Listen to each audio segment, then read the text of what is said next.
at perfect ang kanilang pwesto.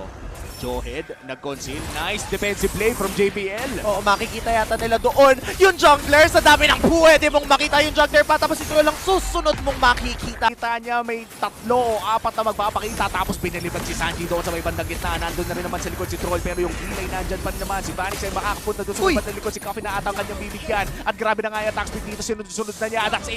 Ang tanong ay matatapos ba ng NIP Flash ito o another defense na naman ba? Oo, ito na nga bang depensang Marino, depensang malala.